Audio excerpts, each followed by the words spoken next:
Nih bang, kasih satu orang selembar.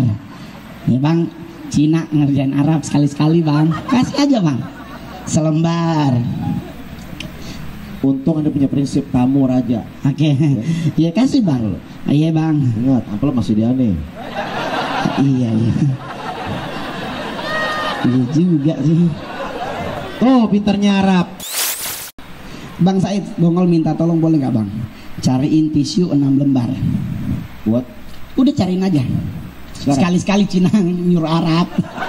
Sekali-sekali bang. Kalau belajar sejarah kan Cina sama Arab kan temenan ya.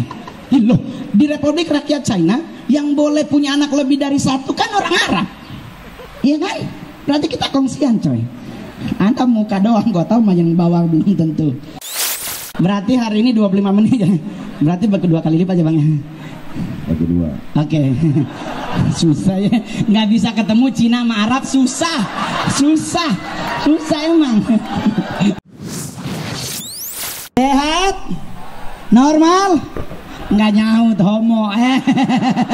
Ini gue nanya sehat normal, lu nggak nyaut bro. Dalam hati. Gue tahu. Hanya Allah sama saya yang boleh tahu. Gue tahu bang, abang Arab.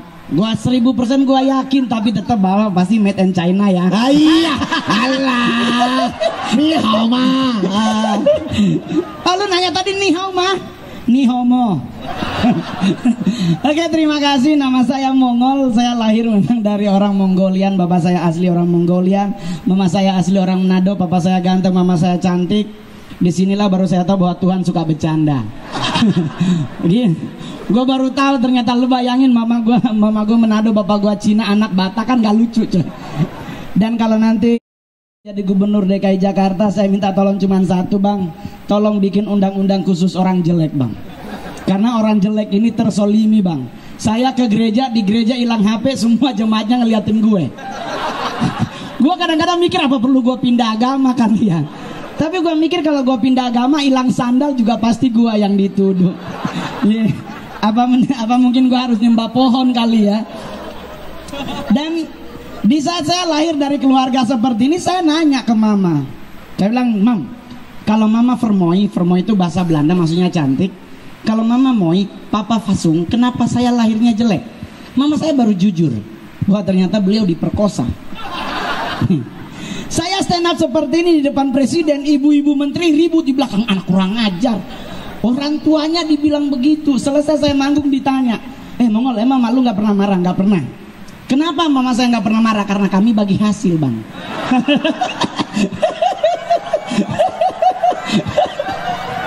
Aduh. Jadi di saya stand up 2011 di Metro TV, saya bawa materi seperti ini. Saya pulang, jujur aja pertama kali saya pulang, mama sama sapu depan pintu. Anak kurang ngajar memangnya, ada otak mana begini. Tapi saya udah tahu kelemahan mama saya. Saya ke ATM ambil duit 4 juta dalam bentuk pecahan 50.000. Otomatis kalau masukin ke amplop putih nggak cukup. Ya kan, mama sambil marah kita, nah ada berkat dari Tuhan. Apa itu? Hitung Jo. Mama balik belakang, nggak nyampe 2 menit balik. Memang anak mama kebanggaan tuh. Sistemnya bagi hasil coy. Dan saya bersyukur saya bisa masuk dunia entertain lewat jalur stand up. Kenapa lewat jalur stand up? Memang lewat stand up, karena kegiatan kita bisa jadiin materi. Kalau jadi pemain sinetron, aduh Tuhan, saya pernah main sinetron coy, sampai di lokasi syuting disuruh ambilin aqua. Dikirain gua PU coy. Tapi satu hal yang paling gua banggain adalah film Mongol terbaru, Komik 8 Casino King Part 2. Dalam waktu 7 hari menyabet penonton 1 juta. Mantap. Berarti udah ketahuan bonusnya kan. Cuman karena gua Kristen, agama gua mintanya 10%. Aduh. Berasa pingin pindah. Nanti kalau Bang Ahmad Dhani jadi gubernur DKI Jakarta, saya usul agama harus tambah 1 lagi, namanya flexible religion. Jadi agamanya harian. Soalnya enak sebelah kan 2,5% nih per tahun.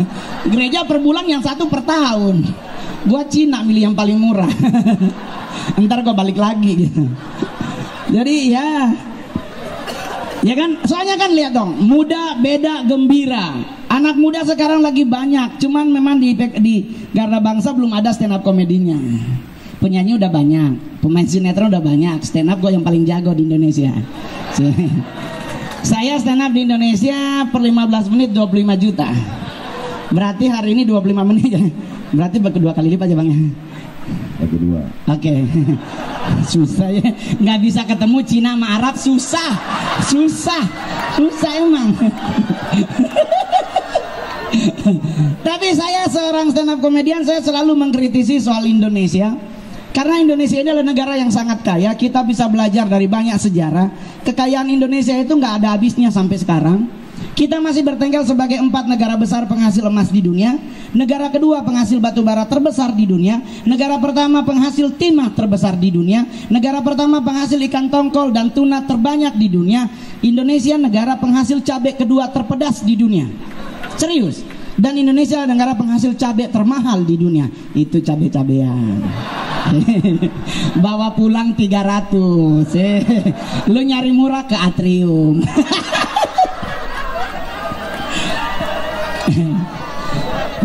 Bahkan apalagi hebatnya Indonesia. Indonesia penghasil setan tertinggi sekolahnya di dunia.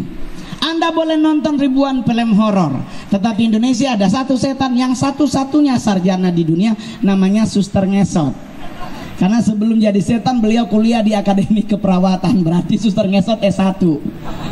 Cuman Indonesia negara paling aneh di mana? Ngupil. Indonesia negara terjorok di dunia dalam hal ngupil. Orang bule ngupil ambil langsung selepet. Indonesia nggak ambil pasti dipelintir. Ini jorok pak. Udah begitu joroknya di mana? Bule diselepet. Dia nggak nitip di mana aja ditaruh. Kadang baju temen juga dihantem. Ini jorok pak, serius. Apalagi yang nggak jelas dari Indonesia, ngusir setan pak. Anda bayangkan kalau ketemu setan, kalau dia agamanya Islam kan dibacain ayat kursi ya. Kalau dia Kristen ditengking dalam nama Yesus dibacain ayat Alkitab. Saya boleh jujur, harusnya cara ngusir setan jangan langsung dibacain macem-macem pak. Tanya dulu setannya agama apa. Ya kan, kita bacain ayat kursi, setannya Kristen, kan lu buat mualaf dulu baru dia ya kan nggak bisa dong langsung ya kan. Begitu dong. Jadi kan harusnya simple. Terus orang nanya, jadi kalau begitu gimana? Mengusir apa kita pak? Suster Ngesot. Ya ampun pak, Anda kalau sampai harus bacain ayat kursi dan pakai nama Tuhan buat ngusir setan, Suster Ngesot buat saya mubazir pak. Ingat, Suster Ngesot itu setan cacat pak. Jalannya ngesot. Kita jalan cepet aja dia nggak bisa ngikut pak. Kenapa harus dibacain macem-macem? Lu tinggalin aja. Dia yang manggil bang, ntar dulu gue belum. Ditinggalin aja bang. Mau ngusir apa lagi? Pocong pak. Pocong dibacain ayat kursi, dibacain ayat Alkitab percuma. Beliau telinganya dikapasin. Lu bacain macem-macem dia nyantai. Dia nggak denger Apalagi yang aneh dari Indonesia, saya selalu melihat bahwa ternyata Indonesia adalah negara penghasil lagu anak kecil terbodoh terbanyak di dunia. Lagu paling bodoh pertama Burung Kutilang. Kita pasti nyanyi itu lagu, pasti semua masih ingat. Di pucuk pohon cemara burung kutilang berbunyi, bersiul-siul sepanjang hari dengan tak jemu-jemu. Kita nyanyi sama-sama, mengangguk-angguk.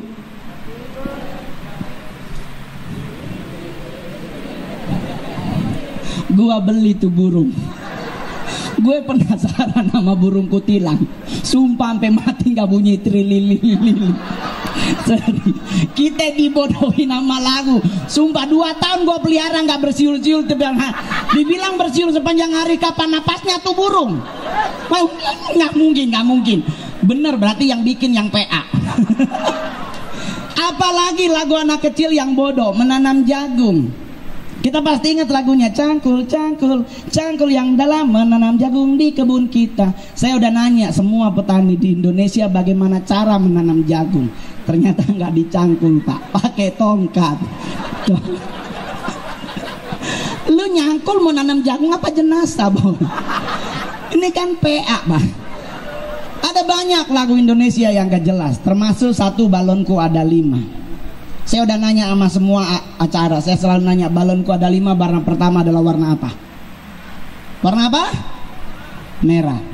Saya kasih tahu buat Anda, kalau dimulai dari warna merah, balonnya jadi 6. Merah, kuning, kelabu, merah muda, dan biru. Yang meletus lu PA. Warna yang pertama bener adalah hijau. Tapi kenapa lagu balonku ada 5 gak boleh dinyanyiin anak kecil? Efeknya Pak, meletus balon hijau, hatiku sangat. Bayangkan cuman gara-gara balon. Anak umur 5 tahun hatinya kacau. Jadi jangan wajar kalau akhirnya gede-gede banyak jadi homo. Sorry. Saya kebetulan adalah salah satu, saya adalah stand up komedian. Dulu saya pernah manggung di acara Indonesian Idol, dan saya membuat istilahnya tuh bukan homo, saya pakainya istilahnya KW. Jadi saya adalah pakar KW internasional.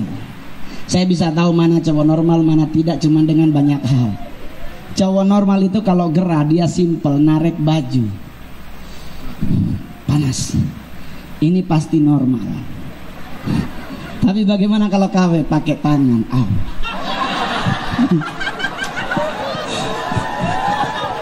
Dia nggak pernah dapat angin.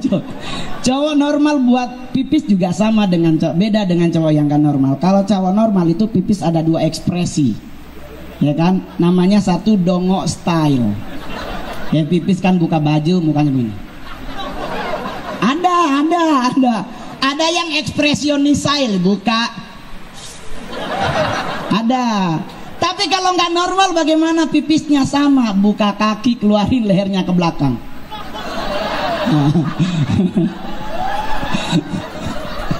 Kan orang nanya sama gue kenapa kalau dia nggak langsung begini, takut digebok coy, jadi ke belakang. Buat mau nyari tahu cowok yang nggak normal, datanglah ke mall-mall. Apalagi tempat di mall itu ada tempat nge-gym, ya kan? Ada cowok yang kan cowok Indonesia tuh kan ngeselin, sok laki jalannya, wow six pack. Lu mau nyari tahu mereka yang jalan begitu mana yang normal? Satu aja kalimatnya, lu panggilnya di belakang, Cin. Lihat siapa yang nengok, samperin langsung, selamat ya Anda homo. Karena cowok normal panggilannya nyet bukan Cin. Nyet, woi, oh itu normal. Ini cowok. Cin, siapa? Wassalam. Dan saya adalah seorang pakar KW internasional. Dengan undang-undang KPI yang baru, akhirnya gua susah dapat job di TV. Dia nggak boleh ngondek. Kalau ngondek di blur. Ini lama-lama kalau gua lagi syuting di Patung Pancoran pun di blur. Tapi kalau Anda lihat Patung Pancoran pakai baju apa telanjang? Pakai baju apa telanjang? Telanjang loh, kenapa nggak pakai celana? Kan kalau kita lihat dari belakang kayak ada yang gandul.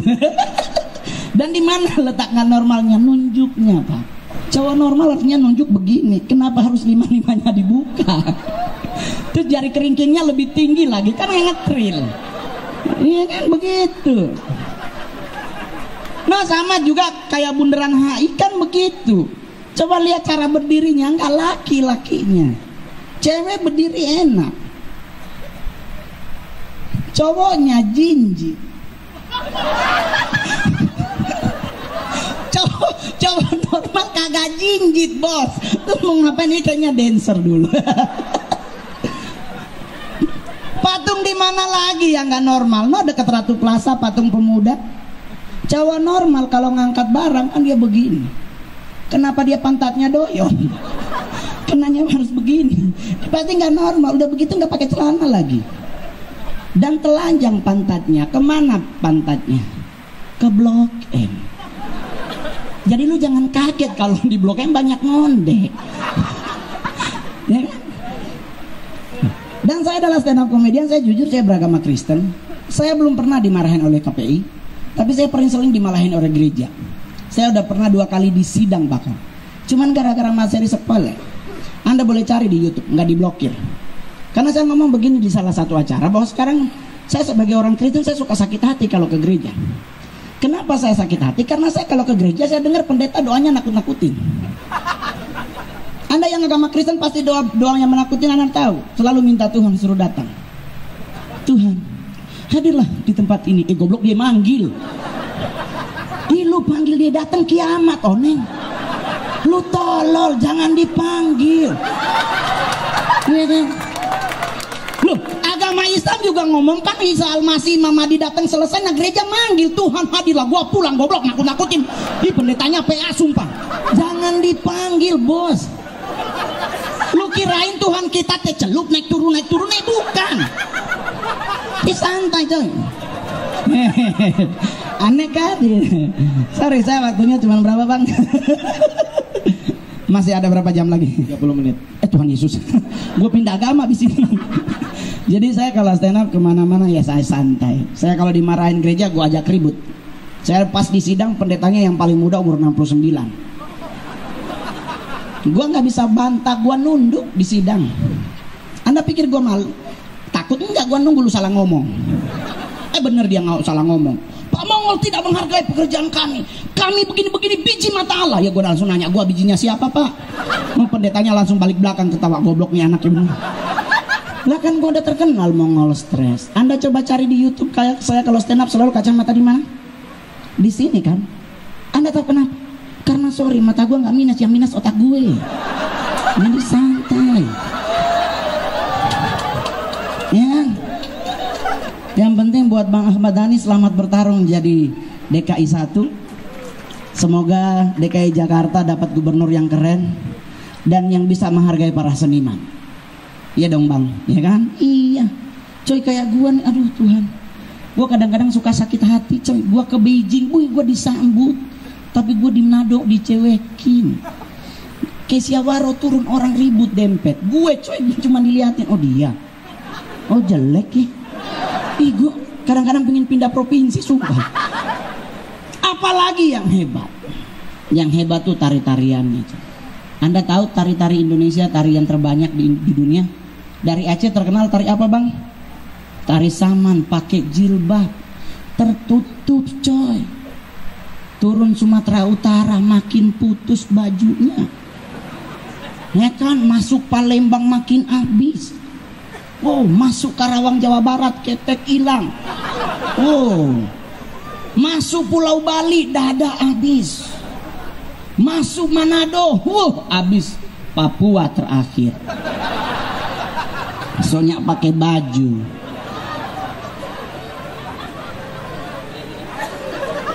Tuh pada ngakak kan paling terakhir. Bang Said Bongol minta tolong boleh nggak bang? Cariin tisu 6 lembar. Buat? Udah cariin aja. Sekali-sekali Cina nyuruh Arab. Sekali-sekali bang. Kalau belajar sejarah kan Cina sama Arab kan temenan ya. Loh, di Republik Rakyat China yang boleh punya anak lebih dari 1 kan orang Arab. Iya kan? Berarti kita kongsian coy. Anda muka doang, gua tahu mah yang bawah belum tentu. Bang Said Mongol minta tolong, Bang Said tarik 6 orang laki ke atas panggung. Nggak akan gua apa-apain bang, nggak akan gua pakai sumpah. Nggak. Siapa? 1 ini. Satu. 2. Siapa lagi 2? Reza Herlambang. Ca, masuk Ca. Dia tadi ngebisikin nama gue bang, pakai materi LGBT. Oke. Ya. Masuk bang. Sekjen DPP PKB. Mohon izin. Pak Karding. Boleh. Aduh. Ketum Garda Bangsa. Ketum Garda Bangsa. Boleh. Mas Malik. Udah, abis itu ini aja nih. Lundut. Ayo masuk. Oh, iya. Terakhir lagi ya. 1, 2, 3. Sebentar. Oke. Tadi ente nyuruh aneh, kenapa ente milih sendiri? Kalau mau milih sendiri nggak usah nyuruh-nyuruh. Dia aja 1. Mana? Dia aja 1. Udah yang mana? Lu sama jajar nih 5 orang pria yang ganteng ini. Lu nggak usah bang. Katanya 6. Udah cukup 5. Nih bang, kasih 1 orang selembar. Ya bang, Cina ngerjain Arab sekali-sekali bang. Kasih aja bang, selembar. Untung Anda punya prinsip tamu raja. Oke. Ya kasih bang. Iya bang. Ingat, amplop masih di aneh. Iya.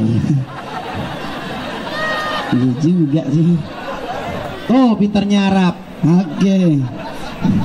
Ya, seorang selembar udah dapat. Oke. Dengerin perintahnya. Udah megang tisu nih. Seandainya jidatmu basah. Menurut Kamus Besar Bahasa Indonesia, kalau menggunakan kata seandainya berarti jidatnya tuh udah basah. Berarti Bapak udah pegang tisu, lap jidatnya dengan tisu yang Anda pegang. 1, 2, 3. Oke, terima kasih. Silakan kembali ke tempat Anda. Udah selesai Bang, serius kembali. Serius. Udah. Sebagai pakar KW internasional, saya akan memberi penilaian kepada Anda 6 orang pria yang naik ke atas panggung. Nggak ada yang normal.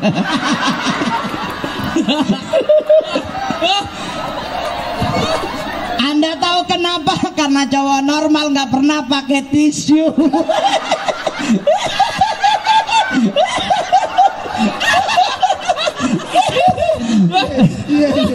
Udah begitu dari ada yang sempat dilipat. Yang dilap jidat, yang bengkok mulutnya.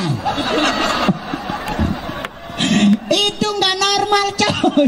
Aduh, kenapa ya? Aduh ya. Yang paling terakhir buat semua yang hadir hari ini, saya adalah salah satu duta dari satu kementerian. Saya adalah duta Say No to Seks Bebas. Saya tidak setuju dengan seks bebas karena saya percaya dengan melakukan seks bebas masa depan kita yang anak muda akan rusak. Apalagi ini kan karena bangsa kan banyak kan anak muda. Setuju? Kenapa? Karena kebahagiaan rumah tangga kita tidak dilihat dari besar kecil alat kelamin saudara. Jadi kalau punya Anda gede, pipis jangan dipamer.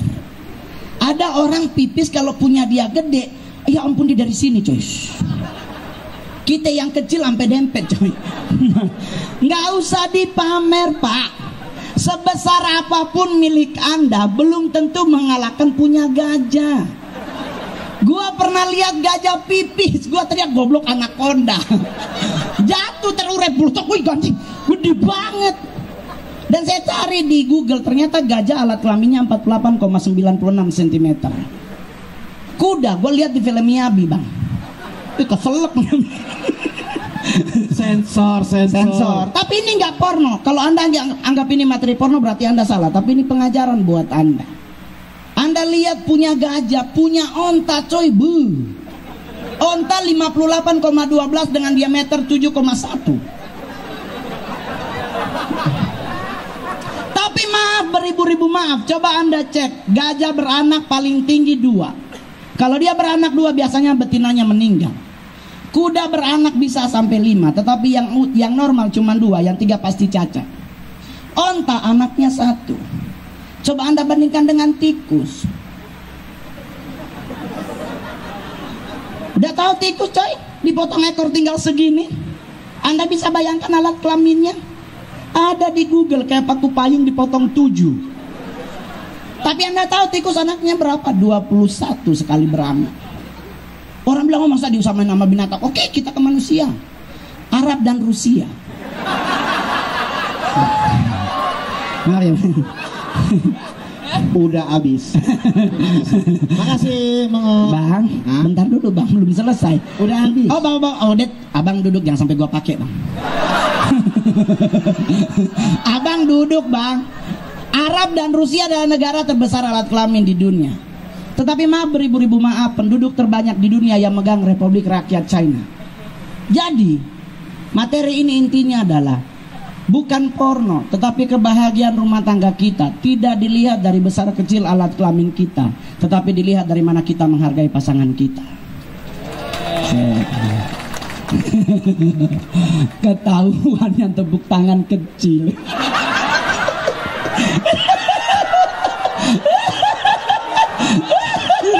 Udah.